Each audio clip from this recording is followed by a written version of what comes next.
Hola, bueno, buen día para todas y todos. Por suerte, la verdad que este ámbito me encanta porque estos comités que están trabajando dentro de las empresas son los que nos prometen en cierta medida poder llegar a hacer cambios desde el mercado laboral, que es donde las restricciones para las mujeres todavía se muestran bastante rígidas. Y a pesar, ¿no?, del avance en la incorporación de las mujeres al mercado laboral, todavía esos cambios son lentos. Entonces, bienvenidas a todos y un gusto poder compartir esta presentación y las reflexiones que tengamos todos, ¿no?, y todas sobre este tema. La voy a compartir pantalla. Voy a poner nueva presentación. Ahí. Y ahora tengo que hacer algo con esto. Está. Bueno, entonces, el tema que nos convocaba, que como yo presento acá en la primera PowerPoint, era un debate pensado en otro contexto. O sea, nosotros nos habíamos imaginado allá en diciembre, cuando ellos nos convocaron a hacer una primera charla interna, a un grupo como de gente que estaba más afín, como ya de base con la temática, tener una charla más abierta a un público más amplio dentro del Banco Central, porque era una actividad presencial. Dado el contexto que cambió, esta actividad, bueno, se convirtió en virtual y nos permitió entonces ahora poder interaccionar más también con otro público que son del mismo tipo, digamos, decir, que vienen del mismo palo, que están pensando lo mismo, por lo cual podríamos decir que también es un buen ambiente para el intercambio y es una buena actividad. Nosotros básicamente en el objetivo inicial era cómo sensibilizar y concientizar, ¿no?, al funcionariado básicamente que está más alejado de estas temáticas, que no lo tiene en su cotidianidad, venimos a decir, incorporado. Capaz que hoy acá en la charla tenemos más personas que ya están un poco más afín, ¿no?, a la temática, pero bueno, lo bueno es poder pensarlo en conjunto y a su vez incorporar este contexto actual que nos convoca hoy.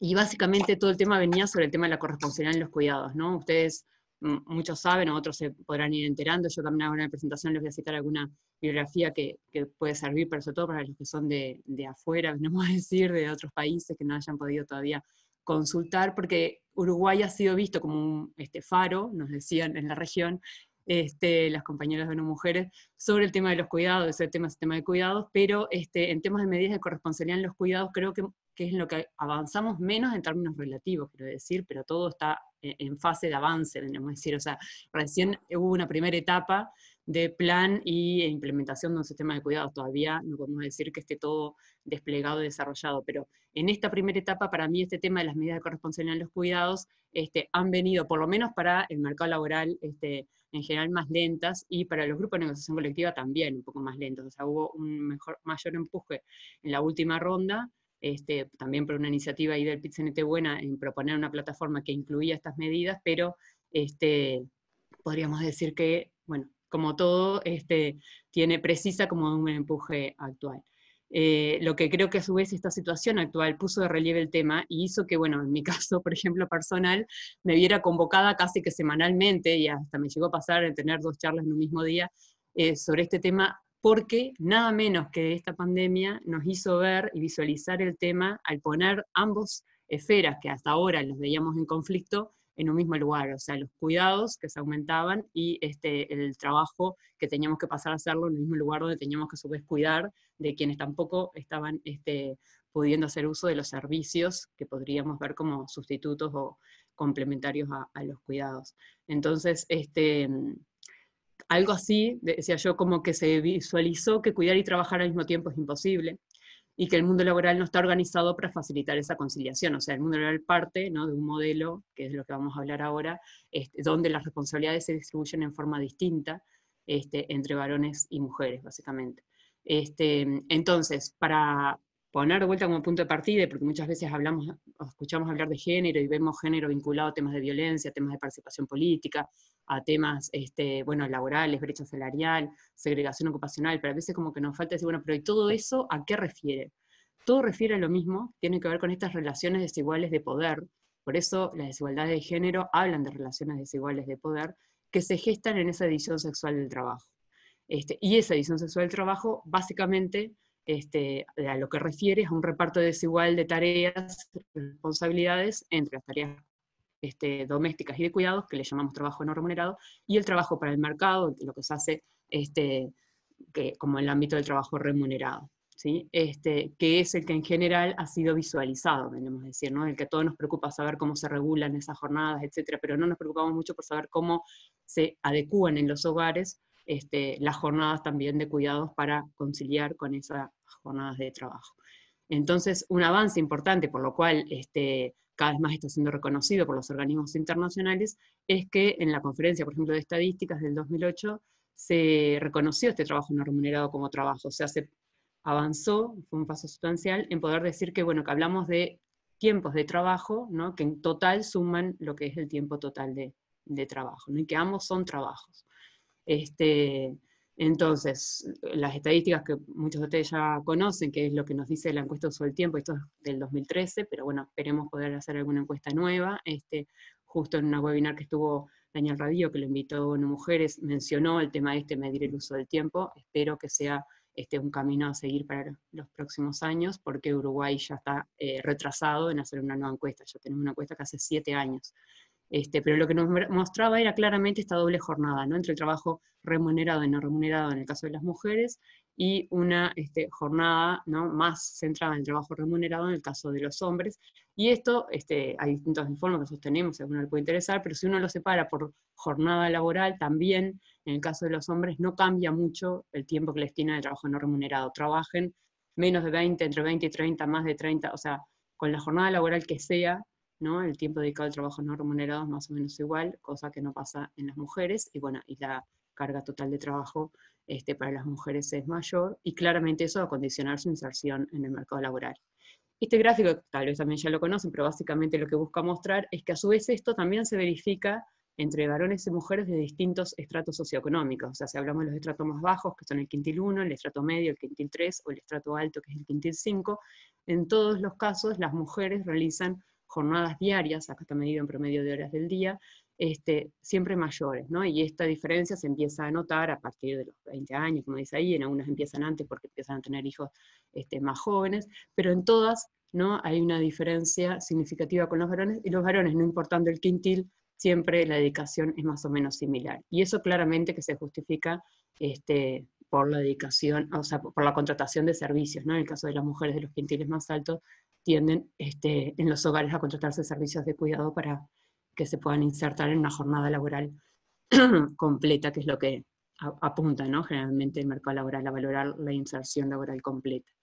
Entonces, para hacer referencia un poco a qué hablamos cuando hablamos también de estas restricciones de género, o sea, lo que queremos decir es, bueno, en el mercado laboral hay restricciones, ¿no?, que son impuestas tanto desde quien emplea, quien contrata, como desde las propias familias hogares cuando toman decisiones sobre formación, sobre si sí estudia o no estudia, o sea, que son restricciones que se complementan desde los lados, pero que algunas son propias o intrínsecas, como decimos, que vienen con eso, con la educación, con la cultura, por eso todo esto implica cambios culturales también muy importantes, pero otras que son institucionales, o sea, las que vienen de las normas que imponen las instituciones que nos contratan, que valoran el desempeño, ¿no?, que en el momento de seleccionar a quién van a contratar, eligen, ¿no?, en función de un modelo que ahora vamos a hablar, que es el famoso modelo de trabajador ideal.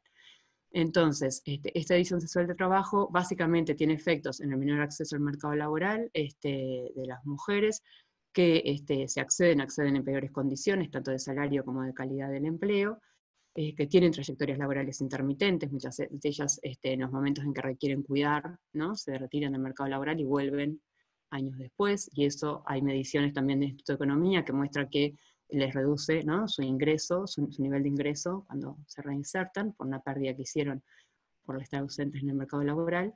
Y después las que sí hacen todo ese esfuerzo, ¿no?, de mantenerse, que hay que tener en cuenta que esas mujeres en realidad están pagando un costo, ¿no?, porque en realidad no dejan de hacer la tarea no remunerada, lo único que están costeando con su tiempo y con su sacrificio, muchas veces con su salud, el mantenerse en el mercado laboral, hacer las jornadas que el mercado laboral les exige, cumplir con ese modelo, pero igual se enfrentan con este techo de cristal, ¿no?, que es impuesto, y que también, bueno, acá estamos hablando de varones y mujeres, ¿no?, porque también a veces en las oficinas de recursos humanos son muchas mujeres las que están definiendo quiénes son los que tienen más perfil o no para un cierto puesto de trabajo.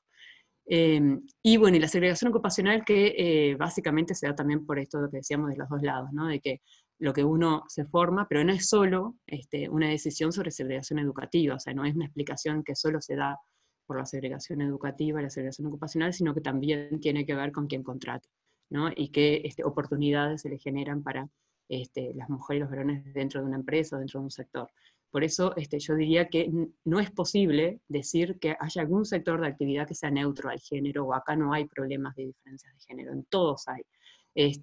Y en algunos, justamente, hay que pensárselos por el que no, y otros el por qué sí, ¿no? Pero en todos tenemos problemas que tienen que ver con estas brechas de género. Y el mayor nivel educativo compensa parte de esa brecha salarial, y es otra cosa interesante, o sea, que a veces vemos como un resultado final que sintetiza esas diferentes desigualdades o restricciones. El resumen de todo eso me lo da la brecha salarial, que ahí aparte resume brecha salarial de horas y brecha salarial de ingresos, porque el salario por hora, ¿no? También tiene una brecha respecto a los hombres, pero lo que más pesa en la brecha salarial también es la brecha de tiempo, de horas de trabajo destinadas al trabajo remunerado.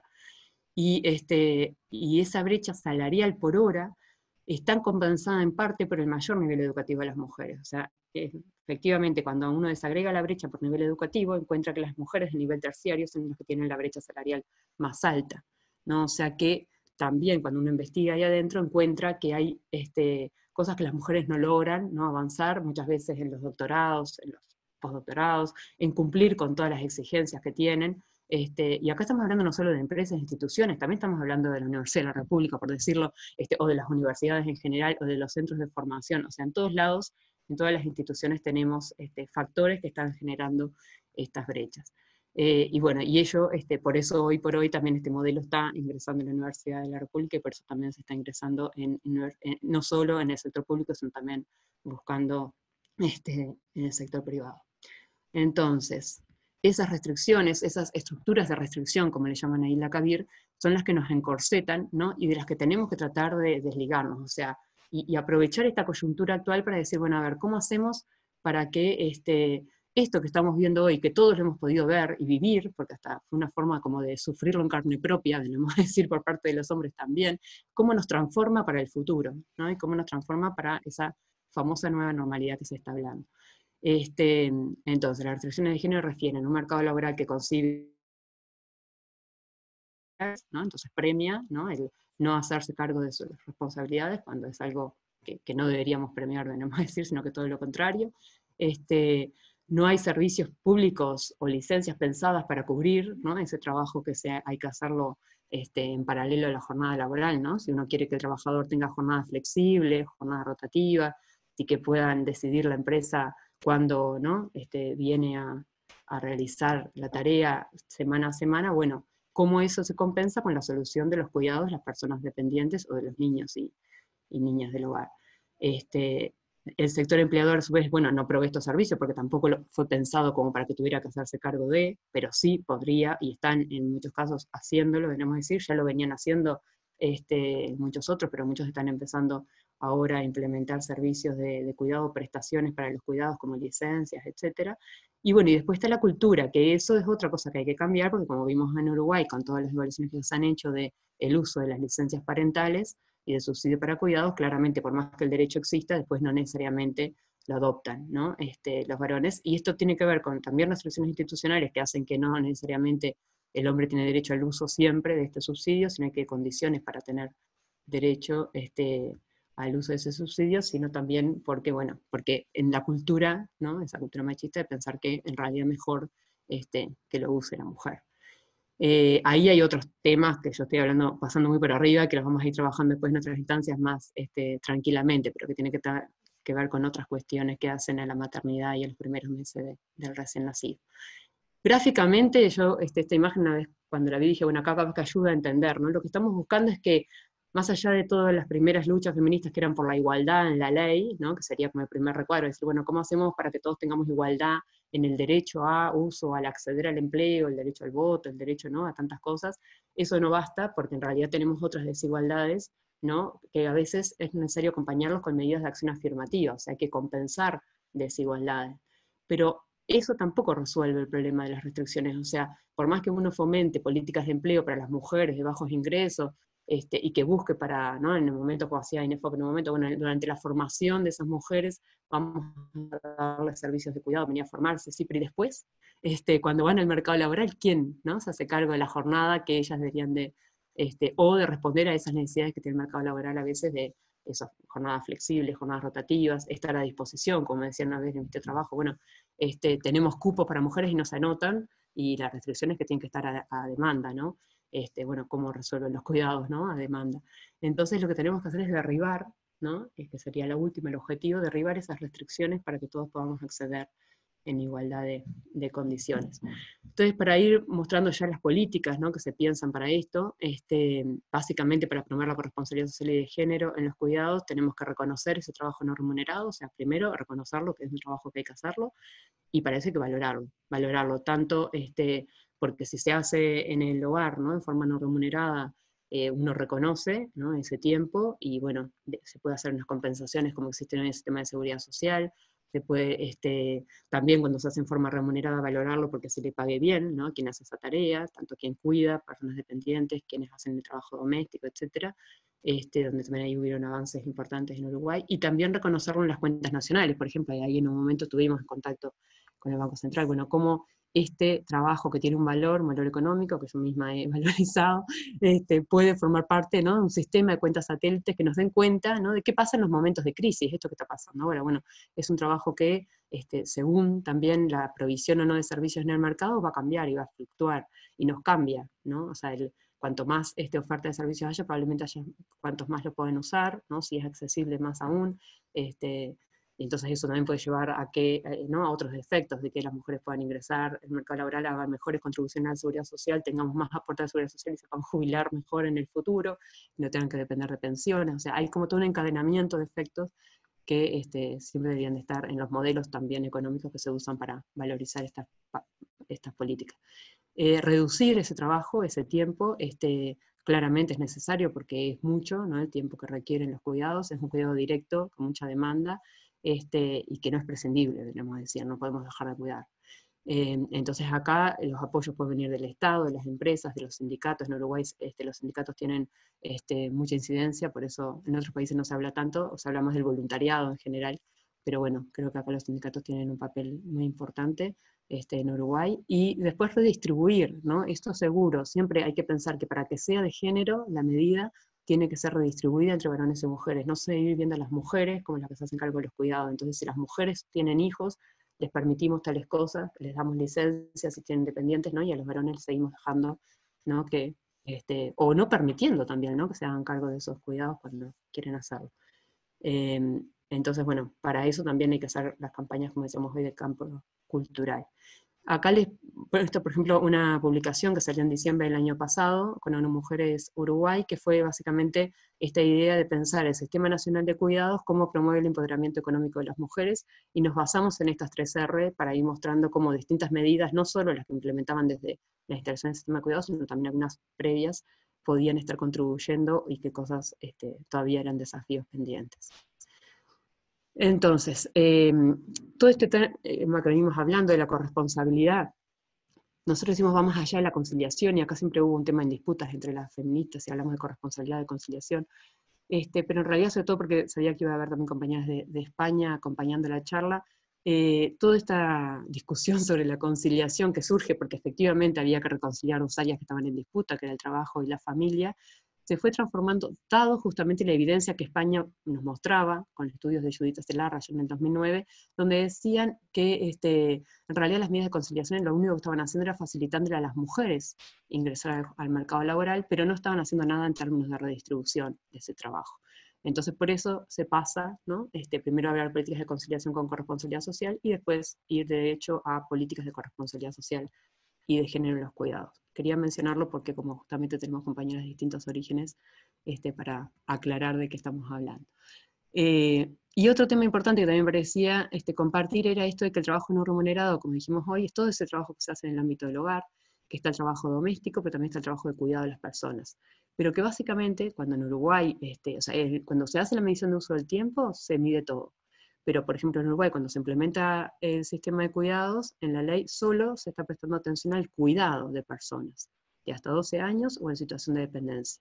no estamos, ¿no? En esa ley no estamos trabajando sobre lo que tiene que ver con el tiempo dedicado al trabajo doméstico, que hay que considerarlo porque en las encuestas de uso del tiempo es casi que el trabajo que más tiempo requiere y que es menos distribuido con los varones, vamos a decir, ¿no? El trabajo de cuidados, sobre todo de cuidado de niños, tiene más distribución de género, vendremos a decir, sí, una forma de decirlo. Cuando hablamos entonces de todo esto y de lo que habría que hacer en términos de reconocimiento, reducción y redistribución, ¿de qué tipo de medidas estamos hablando? Estamos hablando de medidas de tiempo, como les mencioné varias veces hoy, licencias para cuidado, flexibilización o reducción horaria o adaptación de la jornada laboral en función de las necesidades de las personas, de los trabajadores, y no solo, ¿no?, en función de las empresas. Y acá, bueno, esto de considerar, ¿no?, que a veces hay formas, ¿no?, de organizar el trabajo que nos pueden facilitar la vida, ¿no?, en sociedad. Servicios, que son servicios tanto para el cuidado infantil, que pueden tener que ver con los servicios para los más pequeños, pero también servicios a contrario escolar, para los que van a jornada parcial en la escuela, asistentes personales, que es lo que se está desarrollando hoy, que todavía obviamente que son jornadas cortas, porque son solo 20 horas semanales, y solo para dependencia severa, y solo dependencia severa en ciertos rangos etarios. Entonces por eso decía hoy, estamos empezando, pero todavía falta mucho camino por recorrer. Está todo el tema de los residenciales de larga estadía, de los centros diurnos que se están desarrollando y que tienen buen efecto, pero bueno, todavía no hay nada en términos de evaluación de impactos de género, de estas medidas, y también se está desarrollando el servicio de teleasistencia que brinda alguna ayuda, sobre todo para aquellos quienes tienen dependientes en el hogar y bueno, durante el día pueden estar solos. Pero como decía hoy, bueno, también puede dar subsidios para contratar servicios. El dinero generalmente, tanto de CEPAL como nosotros cuando trabajamos estos temas, es lo que menos consideramos importante dar, sobre todo no darlo directo a las familias, porque el trabajo no remunerado, como decimos, justamente es no remunerado. Entonces, si ese dinero va para compensar tiempo que destinan, ¿no? O sea, para ir a contratar un servicio, a veces hay dudas sobre cuánto efecto esto tiene. Podría ser por eso contra un voucher o que fuera un subsidio directo al servicio que se va a contratar. Pero tener en cuenta también acá que no es el estímulo que más se promueve. Pero sí que lo ideal es proveer siempre un set variado de opciones, porque la familia después va a ajustar, ¿no?, estas ofertas, debemos decir, en función de sus intereses y necesidades, ¿no? Porque también habemos, como decía, un trabajo este, ay, me olvidé el nombre, de la socióloga, que hablaba de las mafaldas y las Susanitas, que me encantó, porque es verdad, ¿no? Están las que se quieren ir a trabajar a la semana de haber tenido un bebé y las que quieren estar 6 meses en la casa. Y los papás también, imagino yo. Bueno, Verónica Filardo, yo me acordé. Bueno, entonces, como para pensar en qué normativa nos regula a nivel internacional de la OIT para llevar adelante estas medidas, bueno, Uruguay tiene ratificado este convenio 156 desde los años 80, creo yo, ya ni me acuerdo, pero bastante, hace muchos años, ¿no? Y siempre la OIT nos reclama sobre qué avances hemos hecho en este tipo de cosas, que son las que la recomendación 165 sugiere hacer, que es avanzar en licencias parentales, permisos en caso de enfermedad, desarrollar servicios de cuidado infantil, asistencia familiar, también servicios pueden ser comunitarios, y otro tipo de servicios que tienen que ver más con el trabajo tal vez doméstico. Y también en el mismo recomendación se habla de las condiciones de trabajo, ¿no? Todo eso que estamos hablando de cómo reducir jornadas o ir a reducir horas extraordinarias, o sea, pensar cómo podemos mejorar, ¿no?, la conciliación y no generar servicios de cuidado para que los padres sigan trabajando más horas, o horas extra, horario de trabajo, como también ha pasado en algunos lugares. Tengo ejemplos de Chile, por ejemplo, que los servicios de cuidado se desarrollaban para eso y no es la idea, ¿no? La idea es ir a una sociedad que cuide más, aparte de también, obviamente, de realizar el trabajo remunerado que a todos nos compete. Entonces, introducir más flexibilidad en la organización de los horarios, periodos de descanso y vacaciones, ¿no?, que estos estén siempre pensados y sean acorde a las posibilidades también de las familias, y también la organización del trabajo por turnos o el trabajo nocturno, que también tengan en cuenta estas necesidades y que no premien más al que, como decía hoy, no se hace cargo de sus responsabilidades de cuidado y ¿no?, en ese caso pongan en un lugar de desvalorización a quienes sí lo hacen. Y otro tema que me pareció importante, porque acá tenemos el sector financiero, y me han nombrado que hay casos donde está pasando esto, ¿no? Que para ser más eficiente también el uso de los recursos humanos, a veces hay traslados, ¿no? De personas de un lugar a otro, sobre todo de gerencias en el interior, y bueno, tener en cuenta eso también, ¿no? De cómo esos traslados, ¿no? De localidades tienen en cuenta o no esas necesidades de cuidado de la población. Y bueno, y acá simplemente el decreto 439 del sistema de cuidados, que cuando se implementa en el artículo 29 habla de estas medidas de corresponsabilidad, ¿no? Todo esto como para argumentar que efectivamente todo está pensado en la ley del sistema de cuidados, y bueno, y le compete, según dice el plan, ¿no? Del 2016-2020, era a la negociación colectiva y mujeres lograr que esto avance, que tenía que ver con medidas de asignación de tiempo, como licencias parentales, licencias para cuidado familiar en situación de dependencia y flexibilidad horaria, o medidas de acceso a servicios, tanto para quienes trabajan como para quienes estudian. Cosa muy importante también tenerla en cuenta. Y bueno, y todas estas medidas se pueden establecer por leyes o decretos, como la que decimos que ya existe, del 2013, por ejemplo, licencia por maternidad, paternidad y subsidio de medio horario, por disposiciones o políticas de las empresas, y acá hay ejemplos a veces de empresas transnacionales que dicen, bueno, se aplican políticas de género porque en la casa matriz se hace, pero también está el modelo de calidad con equidad de género, que por suerte es un modelo que avanza y que trataremos también entre al sector privado de la forma que sea más conveniente, pero que también logre avanzar por ahí. También el tema de los acuerdos entre sindicatos y empresas, que se pueden hacer en la negociación colectiva o fuera de ella, donde se crearon estos centros siempre, que tienen el financiamiento, o sea, el costo del mantenimiento de estos centros de cuidado infantil lo asume el Estado, y lo que busca en los sindicatos y las empresas es tener una contraparte para establecer, como la asociación civil o las ONG en los CAIF. Y todo el tema de negociación colectiva, que fue impulsado desde el 2008, es cuando empezaron o sea, la cuarta ronda de negociación colectiva empieza a aumentar la cantidad de cláusulas vinculadas a este tema, impulsado por la Comisión Tripartita de Igualdad de Oportunidades y Trato en el Empleo, pero que en realidad no ha avanzado, y el impulso mayor también lo tomó ahora en la última ronda, pero básicamente se avanzó en eso, en licencias, y algunas, que nosotros ya hicimos un trabajo también para unas mujeres Uruguay, analizando esos avances, ponen bastantes restricciones para el acceso, ¿no? O sea, son licencias en caso de un enfermo con una enfermedad terminal, o sea, cuando hay como situaciones ya muy complicadas, que bueno, de hecho consideramos que probablemente la persona se pide esos días, ahora capaz que el costo lo va a asumir la empresa, pero que tendríamos que pensar en otro tipo también de licencias, ¿no? Para más adelante, que abarquen un espectro más amplio, ¿no? de situaciones. Entonces, para ir cerrando, la pregunta que nos hacemos es, ¿qué cambió con la gestión del COVID-19? O sea, estos límites en trabajo remunerado y cuidado se volvió más difuso para todos.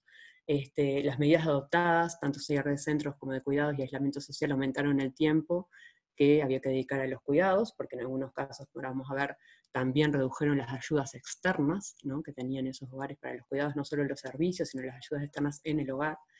Y no todo el empleo puede sustituirse por trabajo a distancia, entonces eso también lleva a situaciones, obviamente, de inestabilidad en las familias, de incertidumbre respecto al futuro de su empleo, ¿no? Que hoy por hoy también están haciendo, ¿no? Detonador de otros debates. Pero bueno, cuando hablamos de que vamos a una nueva normalidad, entonces la pregunta es de qué nueva normalidad estamos hablando, si es una normalidad donde se refuerzan las desigualdades, o si lograremos aprovechar este momento para transformar las restricciones que siguen reproduciendo esa desigualdad. Algunos ejemplos de algunas imágenes que se veían, que como claramente el caso de, o sea, cuando uno busca imágenes de este tipo, la mayoría son de mujeres, pero bueno, encontré alguna con algún varón cuidando. Y bueno, y ese cartel que es muy gracioso, que una mamá que tiene una reunión de trabajo y les pone las respuestas a los niños de todas las preguntas que le pueden llegar a hacer. Y entonces ahora sí, como un cierre, quería mencionar los datos que salieron de la encuesta que hizo ONU Mujeres y UNICEF con Opción Consultores, que los empezaron a difundir la semana pasada, y que hablan justamente de bueno, cómo se está organizando el trabajo luego, ¿no? de esta situación de cuarentena, donde a su vez, como no es obligatoria, entonces en realidad algunos sí están yendo a trabajar, otros no. Entonces, pero los centros de cuidados o de servicios de cuidados están cerrados. Y bueno, y algunos de los datos que surgen ahí refieren a que el 66% de los hogares que tenían servicio doméstico prescindieron de él, 29% de los hogares que recibían ayudas externas no remuneradas, como abuelas básicamente, que iban a cuidar, también han reducido, 45% de ellos no reciben más, y un 29% redujo la frecuencia de los que van. Y básicamente cuando se pregunta quién está a cargo de estas tareas, son las madres en un 70%, 10% los padres y 12% corresponden que ambos en igualdad. Y el apoyo en tareas escolares recae básicamente también sobre las madres, un 73% dice que son las madres y solo 10% los padres. Y bueno, y entonces lo que sí evidencia esa encuesta es que aumenta el trabajo no remunerado para ambos sexos, pero más para las mujeres. Entonces, lo que podríamos ver es que por lo menos desde este lado, ¿no?, las desigualdades se siguen reforzando. O sea, no se van a ver, o sea, no es que estar juntos en el mismo lugar cambia, y eso está bueno saberlo, ¿no? Por eso el tema cultural. Ahí les dejé el link a la presentación, por si todavía a partir del lunes que viene me dijeron, no, mujeres, que va a estar ya disponible el documento, se lo haremos llegar, los links o la publicación, pero bueno, acá por lo menos pueden acceder a la presentación, que está interesante. Y nada, como algunas preguntas posibles, pero vamos a ver también qué reflexiones tienen ustedes para aportar. Empezar a pensar juntos cómo podemos pensar en avanzar en estas medidas, qué iniciativas han tenido, cómo creen que sería el camino mejor para seguir convenciendo, sobre todo a quienes toman decisiones también, ¿no?, dentro de las instituciones y las empresas, de que hay que avanzar en este sentido, y qué experiencia podríamos recoger o aprender de esta coyuntura actual. Muchísimas gracias. Bueno, muchas gracias, Soledad. En realidad el grupo ha estado tímido en cuanto a preguntas e intervenciones en el chat, no hemos recibido ninguna, Hablamos pero ahora. bueno, estábamos claros, sí, estábamos atentos. La idea es eso, poder compartir también ahora, bueno, cuáles son las preguntas que se generan, cuáles son también las miradas que tenemos. También esta situación es una situación muy particular. Yo pensaba ahora los cuando desacuerdos Soledad hablaba, también. claro, cuando Soledad hablaba también, esta situación es tan particular que nos hace tener como las miradas también más disgregadas, porque hay mayor disgregación también. Entonces, eso también, los aportes que cada uno haga desde su visión, desde lo que está encontrando y viendo, seguramente aporta a un entender una realidad que está siendo cambiante en este mismo momento y que nos es inabarcable.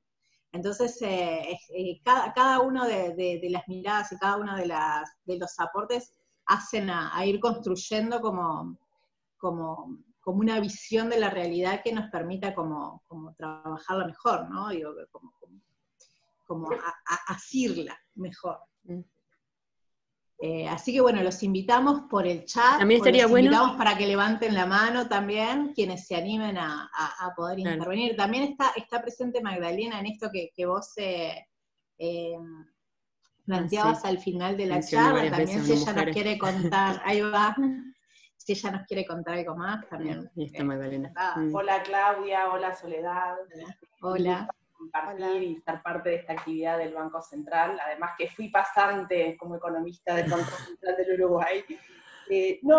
Agregarle a los datos que nos impactaron de un poco, tratamos de poner el termómetro de qué es lo que estaba pasando dentro de los hogares durante la pandemia. Creo que es muy importante también relevar que una proporción mucho mayor de mujeres que de varones declaró sentirse muy o bastante sobrecargada con todo este tema de la conciliación. Y los porcentajes a los que me refiero son un 20% por parte de las mujeres encuestadas y solo un 4% por parte de los varones encuestados. Entonces lo que nosotros venimos enfatizando desde el inicio es que todas estas desigualdades estructurales ya existían antes del COVID, como bien lo dijo Soledad Salvador, pero el problema es que esta crisis sanitaria y sobre todo las medidas o las consecuencias, el impacto que tiene esta crisis, recae mucho más sobre las mujeres. Entonces, además de las cifras que compartió Soledad, ese sentimiento de sobrecarga, de esa imposibilidad de conciliación es mucho mayor para las mujeres.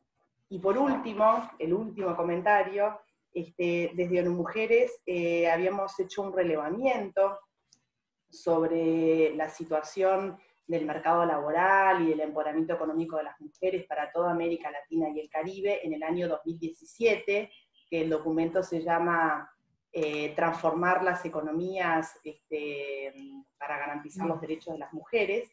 Y la conclusión principal de ese documento para toda América Latina y el Caribe es que el empoderamiento económico de las mujeres, o sea, el avance de las mujeres en la economía, dependía, al igual que los varones, obviamente, de las condiciones del mercado laboral.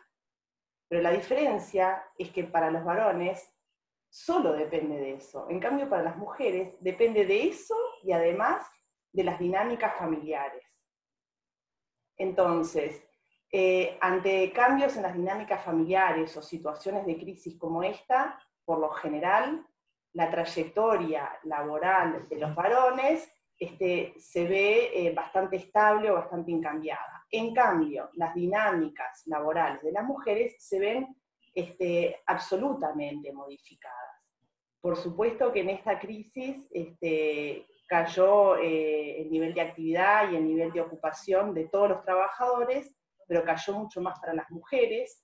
Tal vez allí hay decisiones no solo de la oferta, sino también del lado de la demanda de, bueno, ¿y quién decidimos que es mejor que se acoja al seguro de desempleo o que se quede trabajando desde el hogar? Lo mismo en las modalidades de trabajo. Son mucho más las mujeres que ahora empezaron a trabajar desde la casa que los varones. Todos esos datos están, los medimos, y siempre es bueno confirmar desde la evidencia, desde los datos, qué es lo que está ocurriendo. Entonces, en la medida que no haya un involucramiento activo desde las empresas y desde las instituciones, como el Banco Central en este caso, para justamente aportar este debate y trabajar para tratar en la imagen que presentaba Soledad, de ver cómo esos escalones ponemos para eliminar las restricciones y las barreras, es que vamos a seguir con estas desigualdades estructurales. Dejo por acá. Gracias, Magdalena. Sí, nosotros nos parecía que cuando, como decía Soledad, cuando esto comenzó como algo dentro de nuestro plan de capacitación a la interna, pero también desde el año pasado nosotros veníamos pensando en que era una oportunidad acercar el trabajo nuestro al que tenía y se estaba realizando en otros comités, como para reforzar y hacer como sinergia en lo que vamos haciendo. Y bueno, y en esta oportunidad nos pareció que estaba bueno ampliarlo en general, y nos sorprendió bastante la convocatoria, positivamente nos sorprendió. Y bueno, y decíamos, en definitiva, hay un interés en trabajar sobre estos temas, hay personas en distintos lugares, intentando pensar en estas cosas, entonces que nada, se abre como un marco de oportunidad también, ¿no? Que haga como posible ir pensando, habilitando distintos discursos que tal vez si lo pensamos hace 10 o 15 años no eran posibles, no eran posibles. Perdón, había solicitado, acá había levantado la mano Celeste Perosino. Celeste, cuando quieras. Hola, buenos días a todas, a todos, a todes. En principio celebrar el encuentro de que estemos trabajando la temática de cuidado, que es una temática que viene bastante relegada con respecto a la urgencia de a veces de otras agendas. Yo dos apostillas a lo que sumó Soledad, digo, en líneas generales acuerdo completamente con la mirada sobre el tema de cuidados que nos aportó. A mí me parece que, digo, una manera en que nosotros estamos, por lo menos desde Argentina y desde los feminismos, yo particularmente estoy a cargo de la gerencia de políticas de género del Banco Central, un poco vengo también a condensar esa mirada, esas luchas de los feminismos en nuestro país. Me parece que hay algo que hay que decirlo como claramente: cuando el cuidado no es compartido, es explotación, y es una forma más de violencia contra las mujeres, pero no solo contra las mujeres, porque hay algo también del lenguaje que estamos utilizando, sino que también contra las lesbianas, las trans, las travestis y las no binarias. Entonces ahí me gustó mucho algo que puso Soledad, que es la idea de que sencillamente algunos trabajos no pueden realizarse a distancia o mediante teletrabajo.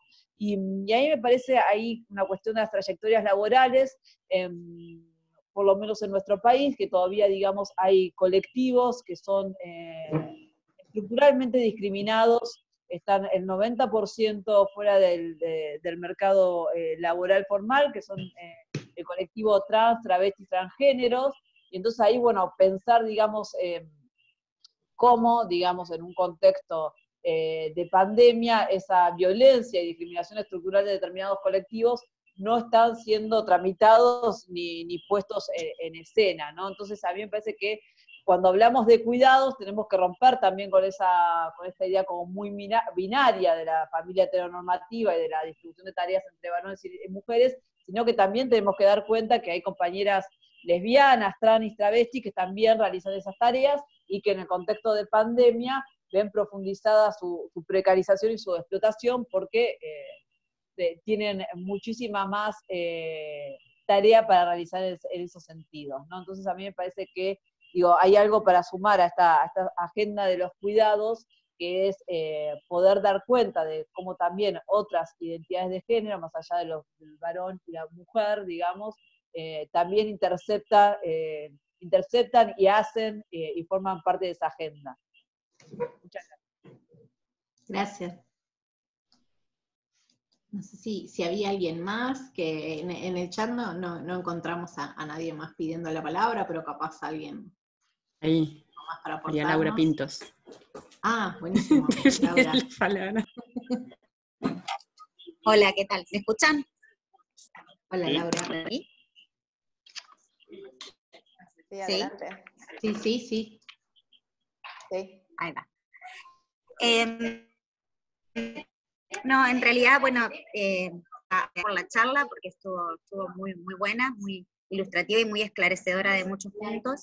Y a mí me gustaría plantear una inquietud dentro del grupo. Bueno, yo estoy trabajando en la iniciativa de equidad de género este año dentro del banco, ¿no? De calidad con equidad de género.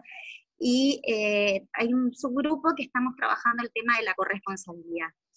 Entonces, me pregunto, ¿cuáles pudieran ser esas medidas que profundicen de verdad en la implementación de este tema de la corresponsabilidad, cuando hay muchos varones que de por sí manifiestan que quieren entrar, ¿no?, en esa categoría, ser corresponsables, participar en términos de equidad, y las organizaciones de manera perversa de alguna manera no se los permiten?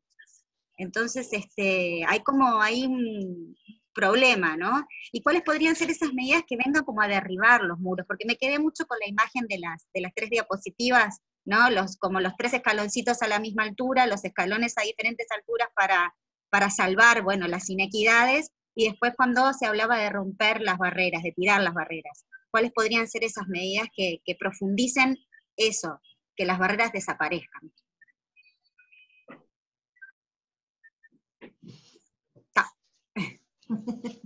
Gracias, Laura. No sé si alguien quiere responderle. Sí, ahí va. Dale.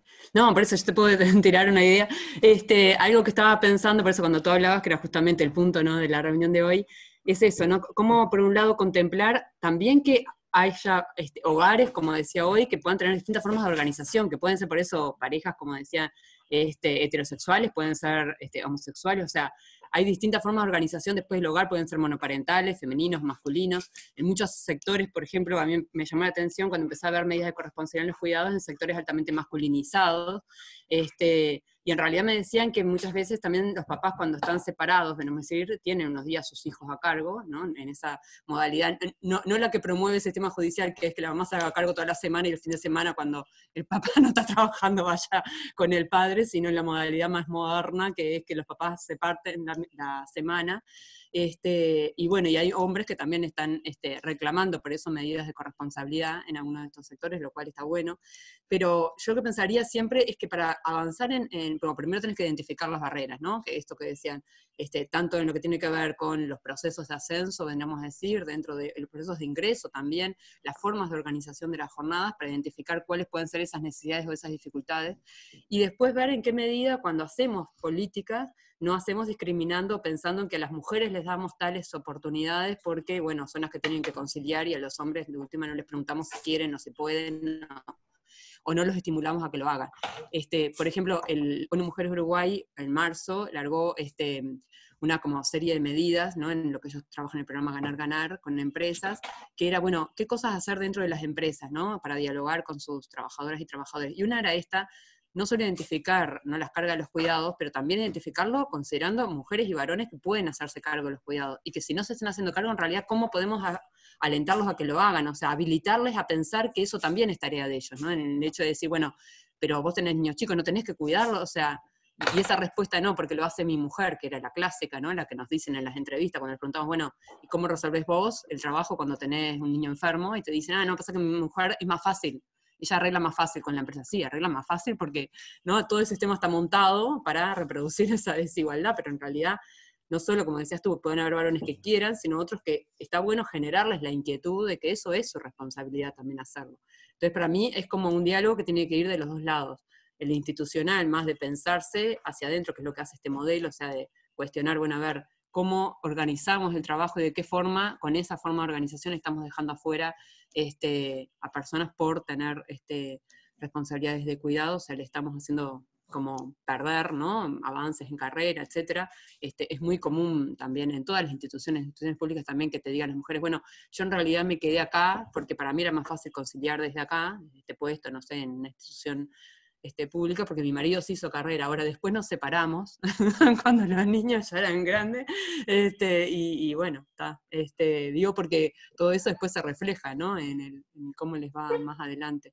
Pero nada, unas primeras ideas para mí son, por un lado, pensarse hacia adentro qué cosas podemos estar haciendo, esto dialogarlo, hay que hablarlo mucho, y también promover el cambio, ¿no?, el hacer que la institución no sea la que promueve el que se mantengan las restricciones, sino que promueva transformarlas. A mí con el sistema financiero, por ejemplo, allá en el 2002 que hicimos un estudio, había algunas luces que se me iban prendiendo en las entrevistas, que era el tema, bueno, cómo las mujeres accedían a puestos de gerencia, y muchas veces no le preguntaban si ella quería ser gerente o si estaba dispuesta a viajar, simplemente asumían que no iba a tener, ¿no?, posibilidades de viajar, si iba a querer tener familia, que no sabía, entonces no se le asignaban puestos que iban a implicar hacer viajes, me acuerdo en aquel momento era en el Mercosur.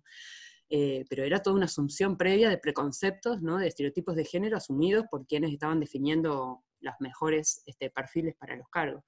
Pero sí, cuando abrieron los bancos en los shopping, las sucursales de los shopping, sí habían gerentas mujeres, porque ahí consideraban que como el público que iba a venir, ¿no?, el público cliente de esa sucursal iban a ser básicamente mujeres, que eran las que iban a los shopping, entonces ahí estaba bueno que la cara fuera una cara femenina, ¿no?, y se hablaran entre iguales. Entonces, digo, porque por eso los estereotipos funcionan para los dos lados muchas veces, y bueno, como decían hoy, puede ser un factor de explotación, si yo tengo claro que es parte de la explotación también que hace el sistema, pero también ¿no?, aprovecha también a veces de esas ventajas, o como queramos llamarlo. Pero me parece muy interesante por eso empezar a pensarlo desde ahí, y mismo de cuando existen, por ejemplo, el subsidio para cuidados que existe y es un derecho, o en el caso del sector público, bueno, que existen también avances en términos de por qué los varones no se toman o no hacen uso de esos derechos, ¿no?, cuando les corresponden. No solo el hacer, sino el que cuando existan, que lo hagan, que lo efectivicen. Sí, permiso. Yo me había quedado pensando en esta línea también que traía Soledad, y pensaba cómo tenemos ejemplos también, cómo es importante que vaya avanzando como en distintos niveles estos temas, ¿no? Estos y cualquier otro que tenga que ver con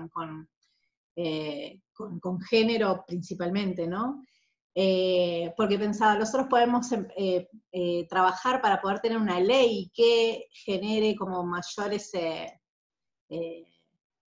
accesos a derechos de cuidado, pero en realidad si no hay un convencimiento y si no está trabajado en las personas, en realidad tampoco se va a dar ese acceso, no lo vamos a poder ver. Y además seguramente sea una ley frágil que siempre uno está en riesgo de perder, ¿se entiende? Entonces, ¿cómo la importancia de ir trabajando en los distintos niveles y cómo cada una de las cosas que se van haciendo aporta, ¿no? Uno a veces se cuestiona, bueno, esos aportes que uno van haciendo, si son los suficientes desde los distintos lugares, si llegan porque yo siento que, bueno, que se van haciendo como en distintos lugares hasta que en un momento cuaja algo y algo cambió, ¿no? Yo para mí fue notorio, más allá de lo pequeñito que haya sido, al iniciar el proceso el inicio de la pandemia acá en Uruguay, rápidamente saltó la alerta de qué vamos a hacer si los chiquilines no tienen clases, ¿no? Que yo creo que no sé si en otros momentos hubiera sido tan rápida esa alerta de, bueno, ¿qué pasa con los cuidados de los chiquilines? Sigue siendo un problema sin resolver, pero de todos modos fue visible para muchas personas a la vez, rápidamente, lo notaron como un problema, y que no era un problema a resolver, porque sí, el problema existe y lo notamos siempre, el tema es si la resolución de eso queda solo a cargo de las mujeres, o es un problema que lo tomamos como, bueno, es un problema que tenemos como sociedad, ¿no? Los cuidados, o sea, el cómo nos organizamos para la vida es un acuerdo que tenemos como humanos, en realidad, que no pertenecen sobre la responsabilidad de la mujer a cargo. ¿Se entiende? No es, hay que correr ahí ese foco. Bueno, esa es mi opinión. Perdón, y hay alguien que había preguntado algo, sí. Silvia, yo le di audio. Además. ¿Se quiere compartir? Sí, en realidad referido, ¿qué pasa cuando las instituciones públicas no contemplan, al igual que las privadas, el horario reducido por cuidados, digámosle, lo que sería el horario de lactancia para hombres? Cuando sabemos que hay instituciones que los hombres los piden y la institución hace oídos sordos o no hace ninguna acción. Entonces, ¿cómo se derriba eso? ¿Por qué es que los privados tienen, digámosle, ese privilegio o esa posibilidad de decidir y los hombres que trabajan en instituciones públicas no lo hacen, ¿no? Es como, ¿cómo se visibiliza y cómo continuamente se está pidiendo eso y hay un manto de silencio? Esa es una preocupación que hemos tenido, bueno, ¿no? Para mí hay que levantar el silencio, eso que tú acabas de decir. Yo, por ejemplo, una cosa que hice también respecto a los privados, que vos decís que tienen ese privilegio, entre comillas, pero que en realidad fue restringido, ¿no?, en la ley, porque era solo para hombres que la mujer estuviera ocupada, y encima después en la implementación es que esté ocupada bajo el mismo régimen laboral. O sea que si la mujer trabaja en el sector público y el hombre en el sector privado, por más que ella esté ocupada, como no es bajo el mismo régimen laboral, a él no le toca hacer uso, lo cual está mal. O sea, no era la idea original. Más, la idea original cuando pensamos esa ley era que ambos padres se podían tomar el subsidio de medio horario, porque un papá o una mamá, no sé, pensando en hogares donde habían dos, papás o mamás, las que fueran los dos, uno cuidaba en un horario, otro cuidaba en el otro, y se complementaban, o sea, que podía ser simultáneo. Así fue la idea original. Lo primero que se le quitó fue que no fuera simultáneo y que después fuera en condición de que estuviera ocupada. Pero a su vez, poniendo todas esas restricciones, igual hay papás que quisieron hacer uso, y cuando iban al BPS a anotarse, el funcionario les decía que no les correspondía y no quedaba registrado en ningún lugar. O sea, nos enteramos por la red Pro Cuidados que había papás que querían, que iban al BPS y nadie dejaba registrado la solicitud, ¿no?, como rechazada. Entonces, cuando ibas a hablar con las funcionarias y decirles por qué pasa esto, te decían, pero es que no hay ningún registro. Entonces ahí se dieron cuenta que el tema era esto que decís vos, ¿cómo registramos que eso pasa? ¿No? ¿Cómo hacemos que desde el vamos no pueda ser alguien, ¿no?, que indiscriminadamente adopta por motu propio la decisión de no darle el beneficio, sino que queda registrado que se le negó por tal razón, y después habrá que ver la razón para tener argumentos para poder modificar la ley?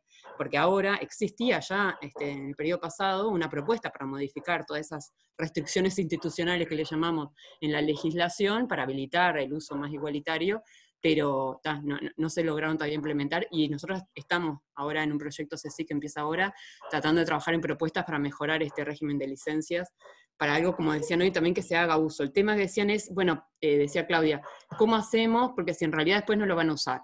Yo cuando en el 2012 fue que me contrató UNFPA para trabajar el proyecto de licencias, y costear, etcétera, y ver un poco qué iba a implicar en términos de costos para el Estado, me acuerdo que eso era lo que me decían en muchas entrevistas, ¿no? Bueno, ¿para qué le vamos a dar tiempo a los hombres y después los hombres no lo van a usar para eso, se van a ir al boliche? Así me decían algunas compañeras. Y yo le decía que el Estado tiene que dar la señal, o sea, vos como Estado tenés que dar la señal, la ley tiene que estar. Después, si lo usan para eso, hay muchos papás que te dicen otra cosa, que te decían que usaban su licencia anual, y yo lo conocí en motu propio porque tenía amigos que lo hacían, pero era como muy común eso de usar su licencia anual pegado, o sea, esperar a ver cuándo nace el niño y me pido mi licencia anual, ¿no? Acumular licencia anual para dejarla, para tomármela como licencia parental, y eso después había un trabajo de la Católica que decía que eso lo hacían los que podían, pero que no todos podían decidir cuándo se tomaban su licencia anual. Entonces, digo, aparte de que estaba mal, ¿no? Porque no era para eso la licencia anual, sino que estaba mal también como señal. El Estado tiene que dar la señal, ¿no? De que yo quiero que vos seas corresponsable con los cuidados. Te doy el derecho. No lo usas, entonces veremos por qué no lo usas y cómo hacemos para que, ¿no? Se use. Si es un tema cultural, si es que hay que dar ejemplos, ¿no? Y ahí, por ejemplo, en Chile, me acuerdo que el ministro de Economía, en un momento se tomó él la licencia y salió publicado en los diarios, ¿no? Para que los hombres vean que el ministro se estaba tomando la licencia por paternidad. Digo, cosas como señales, ¿no? De cambio. O buscar otras fórmulas.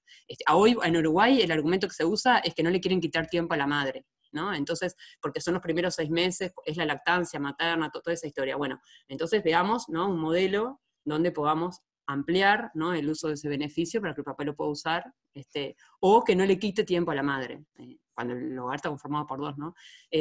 Pero digo, que haya una posibilidad de que ese tiempo no sea una pérdida de tiempo, sino que sea aparte para el papá y aparte para la mamá. Pero bueno, escuchamos a ver opciones.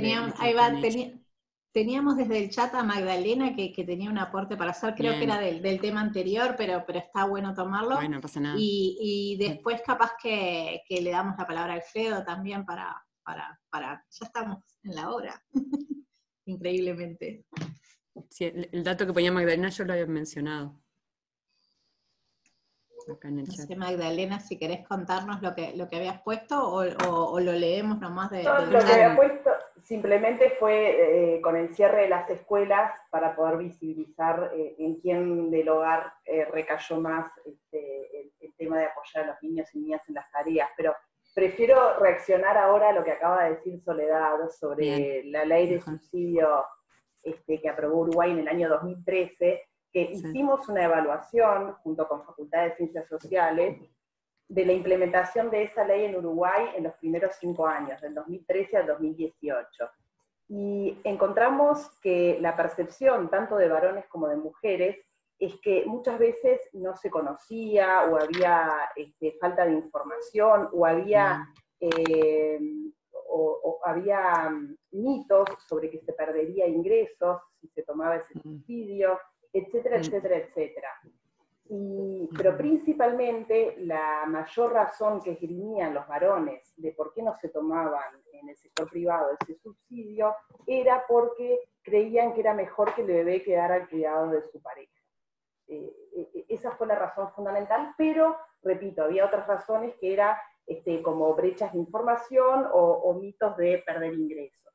Entonces, este año teníamos la intención de poder, porque Uruguay es un caso en que sí tiene muy buenas leyes y avanzada, porque ese tipo de legislación es muy escaso en la región de Latinoamérica, sí es muy frecuente en los países desarrollados, pero teníamos la intención este año de poder implementar un proyecto que era aplicando ciencias del comportamiento, ¿no? En conjunto firmamos un acuerdo con el BPS para poder enviar mensajes tanto a madres como a padres para mejorar esos canales de información, los derechos que tenían los trabajadores, derribar mitos de que había pérdida de ingresos, poder también enviar mensajes de que decían que la crianza, sobre todo los primeros meses de vida, tanto del contacto con la madre como del padre, era muy importante para los niños, que eso está demostrado en muchísimos estudios.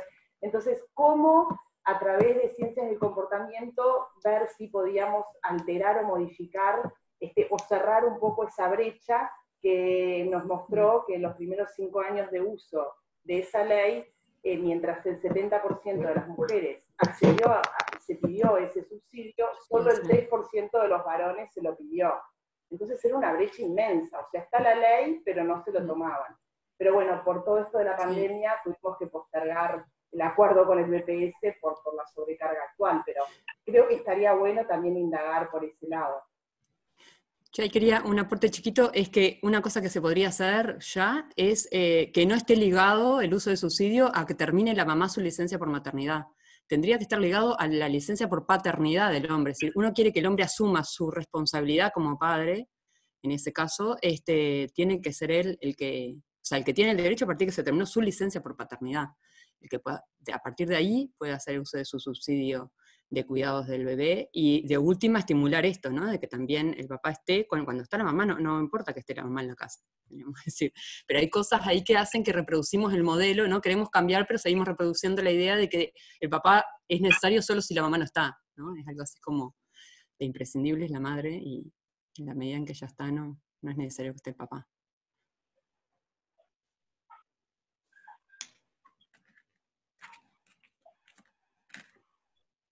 Bueno, capaz que le damos la palabra si no hay algún otro aporte que haya quedado. A mí lo que me genera es como que siento que estamos calentando los motores, ¿no? Uno siente que está como ingresando en el tema, ¿no? Y que justo ahora es cuando daría para empezar a quedarse charlando un buen rato más. Pero bueno, Sí. ya vendrán. Le damos la palabra a Alfredo para... que tenía ahí para decirnos un cierre. Bueno, muchas gracias, Claudia. Bueno, yo en primer lugar quería agradecer especialmente a Soledad Salvador por brindarnos esta charla que ha sido tan ilustrativa y que sin duda nos deja mucha tela para cortar de aquí en adelante, ¿verdad?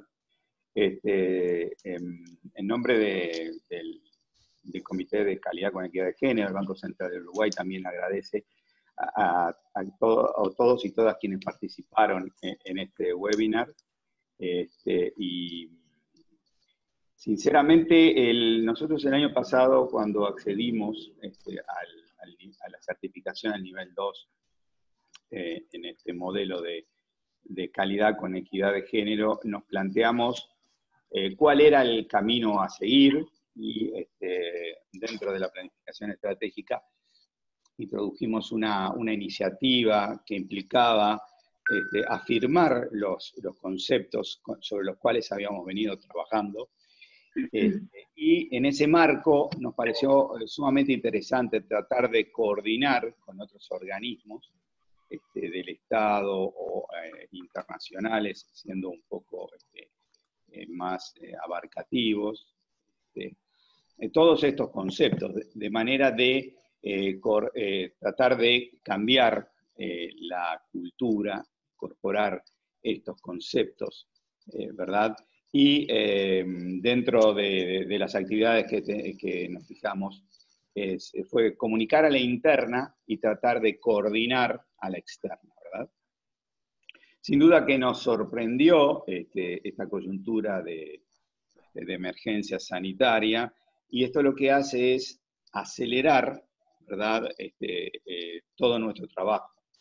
Y realmente el tema de la corresponsabilidad de los cuidados compartidos ha surgido como un problema cuando dentro del banco se trató de reincorporar al personal al trabajo presencial, ¿verdad?